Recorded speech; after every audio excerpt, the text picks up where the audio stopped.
Iran যুক্তরাষ্ট্রের পাল্টাপাল্টি সংঘাতে ফের অগ্নিগর্ভ মধ্যপ্রাচ্য। হরমুজের টোল আদায়ের চিন্তা বদল ট্রাম্পের, প্রণালীর পূর্ণ নিয়ন্ত্রণ নিতে মরিয়া তেহরান।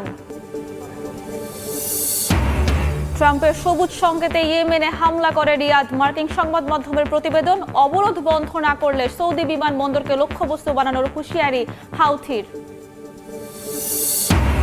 যুদ্ধবিরতির মধ্যেও গাজায় থামছে না রক্তপাত। ইসরায়েলি বাহিনীর ড্রোন হামলায় শিশুসহ নিহত 11। মানবিক সহায়তা কার্যক্রমে বাধা দিচ্ছে হামাস, অভিযোগ জাতিসংঘের। আবারও রক্তাক্ত পাকিস্তানের আজাদ কাশ্মীর। পুলিশের সঙ্গে সংঘর্ষে অন্তত 6 বেসামরিক নিহত। ইসলামাবাদকে জবাবদিহিতার আওতায় আনার আহ্বান নয়াদিল্লির।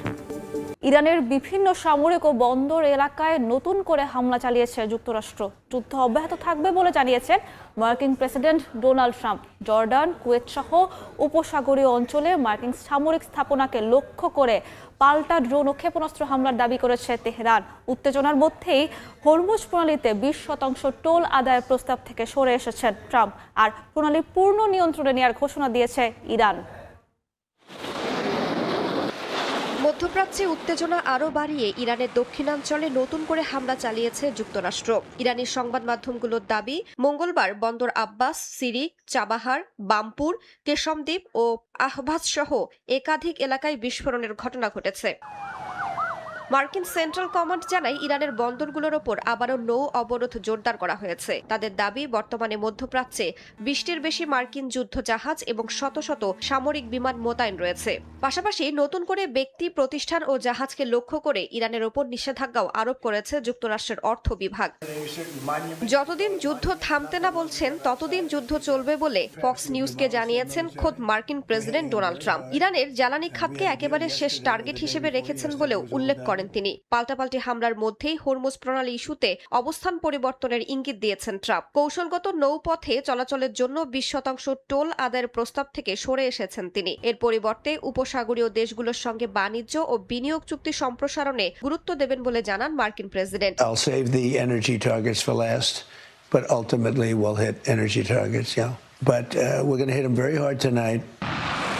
এদিকে যুক্তরাষ্ট্রের হামলার পাল্টা জবাব দিয়েছে ইরানও। দেশটির সেনাবাহিনী জানায়, থান্ডার বোল্ট অভিযানের 7ম ধাপে জর্ডানের আল আজরাকে অবস্থিত ওয়াফাক সালতি বিমান ঘাঁটিতে মার্কিন স্থাপনায় ড্রোন হামলা চালানো হয়েছে। এছাড়া এর আগে অঞ্চল জুড়ে মার্কিন ঘাঁটিগুলোতে 6 দফা হামলা চালানোরও দাবি করে তেহরান। ইরানের ছোড়া একটি ব্যালিস্টিক ক্ষেপণাস্ত্র, 5টি ক্রুজ ক্ষেপণাস্ত্র ও 33টি ড্রোন প্রতিহতের দাবি করেছে কুয়েত। তবে একটি নৌযান লক্ষ্যবস্তু হওয়ায় বেশ কয়েকজন নৌ সদস্য আহতের পাশাপাশি বিভিন্ন স্থানে ধ্বংসাবশেষ পড়ে অবকাঠামোগত ক্ষয়ক্ষতি হয়েছে। হরমুজ প্রণালী নিয়ে আরও কঠোর অবস্থান নিয়েছে তেহরান। ইরানের উপপররাষ্ট্রমন্ত্রী জানান, যুদ্ধকালীন পরিস্থিতিতে হরমুজ প্রণালীর ওপর পূর্ণ নিয়ন্ত্রণ প্রতিষ্ঠা করবে ইরান। তার দাবি, এটি ওমানের সার্বভৌমত্ব লঙ্ঘন নয়, বরং জাতীয় নিরাপত্তা নিশ্চিতের পদক্ষেপ। ইরানের সঙ্গে চলমান সংঘাতে আশঙ্কাজনক হারে কমছে যুক্তরাষ্ট্রের গুরুত্বপূর্ণ ক্ষেপণাস্ত্রের মজুত। সিএসআইএস-এর বিশ্লেষণ অনুযায়ী এপ্রিলের পূর্ণমাত্রার লড়াইয়ে থার্ড ও প্যাট্রিয়ট ক্ষেপণাস্ত্রের অর্ধেক এবং টমাহকের প্রায় 30% ব্যবহার করেছে ওয়াশিংটন। বর্তমান গতিতে অভিযান চলতে থাকলে ভবিষ্যতে চীন ও উত্তর কোরিয়ার বিরুদ্ধে সম্ভাব্য সামরিক প্রস্তুতির উপর দীর্ঘমেয়াদী চাপ তৈরি হতে পারে বলে সতর্ক করেছেন বিশ্লেষকরা। যুদ্ধ যত দীর্ঘ হয় ততই ফুরিয়ে আসে অস্ত্রের মজুত। ইরানের সঙ্গে চলমান সংঘাতে এখন সেই চাপেই পড়েছে যুক্তরাষ্ট্র। প্রতিরক্ষা বিশ্লেষকদের সতর্কতা, সাম্প্রতিক হামলায় হাজারো ক্ষেপণাস্ত্র ব্যবহারের কারণে দ্রুত কমে আসছে ওয়াশিংটনের গুরুত্বপূর্ণ অস্ত্র ভাণ্ডার। মার্কিন সংবাদ মাধ্যম সিএনএন-এর প্রতিবেদনে বলা হয়েছে, গত কয়েকদিনের মতো যুদ্ধের গতি অব্যাহত থাকলে ভবিষ্যৎ সামরিক প্রস্তুতিতেও এর প্রভাব পড়তে পারে।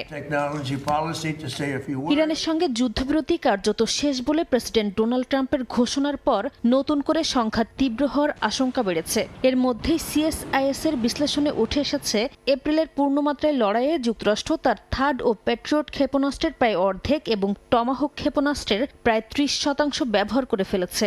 এরপর হামলার তীব্রতা কমলেও গুরুত্বপূর্ণ এসব অস্ত্রের মজুত এখনও যুদ্ধপূর্ব অবস্থায় ফিরতে পারেনি। প্রতিরক্ষা বিশেষজ্ঞদের মতে সবচেয়ে বড় উদ্বেগের বিষয় নতুন ক্ষেপণাস্ত্র উৎপাদনের ধীরগতি। বর্তমানে প্রতি মাসে মাত্র 15টি টমাহক এবং প্রায় 20টি প্যাট্রিয়ট ক্ষেপণাস্ত্র সরবরাহ পাচ্ছে পেন্টাগন। 2026 সালে নতুন কোনো থার্ড ক্ষেপণাস্ত্র সরবরাহের পরিকল্পনাও নেই। এছাড়া ব্যবহৃত ক্ষেপণাস্ত্রের ঘাটতি পূরণে এখনও অতিরিক্ত অর্থ বরাদ্দ দেয়নি মার্কিন কংগ্রেস। এমন পরিস্থিতিতে ক্ষেপণাস্ত্র উৎপাদন বাড়াতে প্রতিরক্ষা উৎপাদন আইন কার্যকর করেছে ট্রাম্প প্রশাসন। নতুন উৎপাদন লাইন গড়ে তুলতে প্রতিরক্ষা শিল্পের সঙ্গে পেন্টাগনের চুক্তির পাশাপাশি ইউক্রেন ও জার্মানির মতো দেশেও প্যাট্রিয়ট ক্ষেপণাস্ত্র উৎপাদনের লাইসেন্স দেওয়ার উদ্যোগ নেওয়া হয়েছে। তবে বিশেষজ্ঞদের মতে নতুন কারখানা চালু ও উৎপাদন বাড়াতে কয়েক বছর সময় লাগবে। ফলে ইরানে একই মাত্রার অভিযান চলতে থাকলে যুক্তরাষ্ট্রের ইন্দো প্যাসিফিক কৌশল, বিশেষ করে চীন ও উত্তর কোরিয়ার বিরুদ্ধে সম্ভাব্য সামরিক প্রস্তুতির ওপর দীর্ঘমেয়াদী চাপ তৈরি হতে পারে। যদিও পেন্টাগনের দাবি, যে কোনো পরিস্থিতি মোকাবিলায় তাদের কাছে এখনও পর্যাপ্ত সামরিক সক্ষমতা রয়েছে। মধ্যপ্রাচ্যে ইরান যুদ্ধের জেরে বিশ্ববাজারে অস্থির জ্বালানি তেলের বাজার।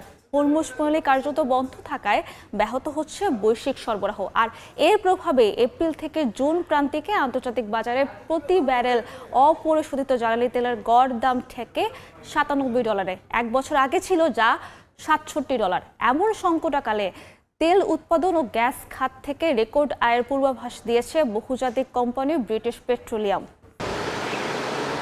ইরান যুদ্ধের প্রভাবে বিশ্বজুড়ে তেলের সরবরাহ এখন চরম সংকটে, যার সরাসরি প্রভাব পড়েছে আন্তর্জাতিক অপরিশোধিত জ্বালানি তেলের বাজারে। সরবরাহ বিঘ্নিত হয়ে গেল এপ্রিল থেকে জুন প্রান্তিকে বিশ্ববাজারে ব্রেন্ট ক্রুড তেলের দাম গড়ে প্রতি ব্যারেল $97 উন্নীত হয়েছে, যা প্রথম প্রান্তিকে ছিল গড়ে $78 এবং এক বছর আগে ছিল মাত্র $67। আর তেলের এই চড়া গড় মূল্যের উপর ভর করেই বিপুল মুনাফা করেছে ব্রিটিশ এনার্জি জায়ান্ট বিপি। চলতি বছরের প্রথম প্রান্তিকের পর দ্বিতীয় প্রান্তিকেও তাদের আয় আকাশ ছোঁয়ার পূর্বাভাস দিয়েছে কোম্পানিটি। বিপি জানিয়েছে, প্রথম প্রান্তিকের তুলনায় কেবল তেল উৎপাদন ও অপারেশন খাত থেকেই তাদের আয় আসছে সর্বোচ্চ $2.1 বিলিয়ন। আগের প্রান্তিকে যা ছিল $1.8 বিলিয়ন। এছাড়া রিফাইনিং মার্জিন ব্যারেল প্রতি প্রায় দ্বিগুণ হয়ে দাঁড়িয়েছে $29.6। শুধু তেল নয়, লাভজনক অবস্থানে রয়েছে কোম্পানির গ্যাস ও লো কার্বন এনার্জি খাত। এই সেগমেন্ট থেকে আরও $50 থেকে $70 কোটি আয় ঘরে তোলার আশা করছে তারা। এই বিপুল মুনাফা দিয়ে নিজেদের মাথার উপরে থাকা ঋণের বোঝাও দ্রুত নামিয়ে আনার পরিকল্পনা বিপির। মার্চের শেষে বিপির মোট ঋণ যেখানে ছিল $25.3 বিলিয়ন, জুন শেষে তা $22 থেকে $23 বিলিয়ন নামিয়ে আনার লক্ষ্য তাদের। বিশ্বের প্রায় 70 থেকে 80টি দেশে বিপির তেল ও গ্যাস উত্তোলন, পরিশোধন ও বিপণন ব্যবসা রয়েছে। বিশ্বজুড়ে এই কর্মযজ্ঞে কাজ করছে কোম্পানিটির 93,000-এর বেশি কর্মী। ইয়েমেনের সানা বিমানবন্দরে হামলার আগে সৌদি যুবরাজ মোহাম্মদ বিন সালমানকে সমর্থন দিয়েছিলেন মার্কিন প্রেসিডেন্ট ডোনাল্ড ট্রাম্প।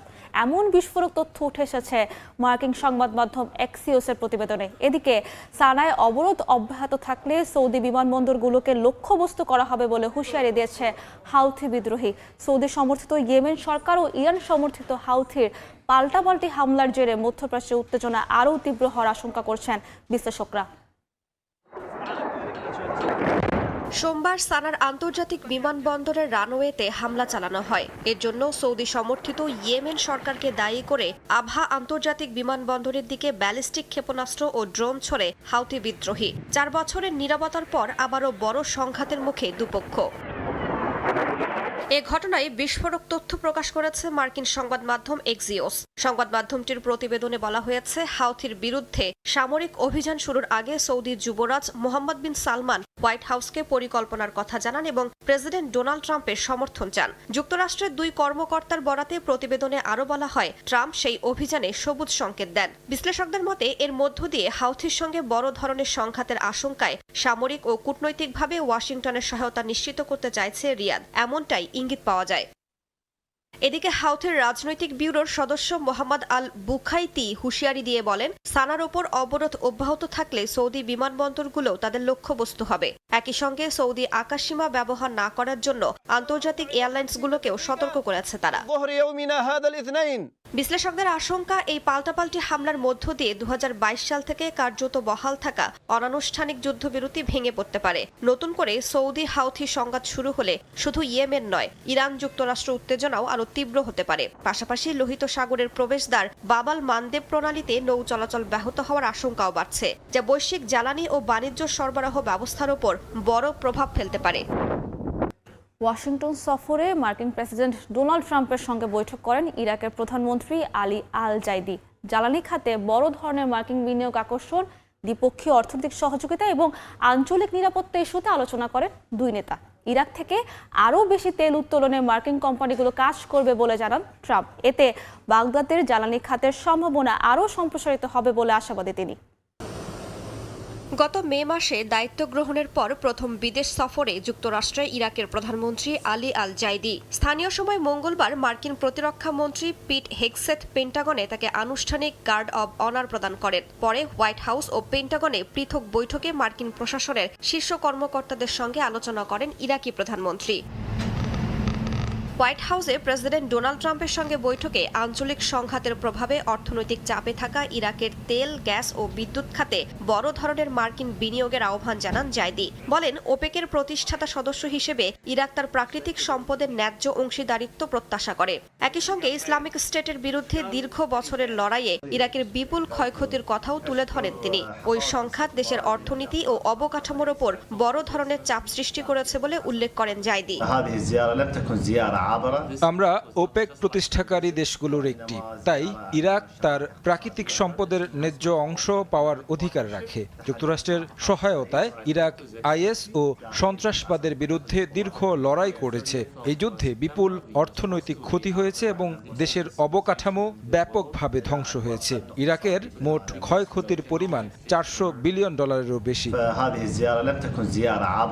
এদিকে মার্কিন প্রেসিডেন্ট ডোনাল্ড ট্রাম্প ইরাকের সঙ্গে যুক্তরাষ্ট্রের বড় বড় বাণিজ্যিক চুক্তির কথা বলেন। দেশটি থেকে আরও বেশি তেল উত্তোলনে মার্কিন কোম্পানিগুলো যুক্ত হবে বলে জানান ট্রাম্প। তার দাবি, এই সহযোগিতার মাধ্যমে উভয় দেশেই কর্মসংস্থান সৃষ্টি হবে এবং ইরাকের জ্বালানি খাতের সম্ভাবনা আরও সম্প্রসারিত হবে।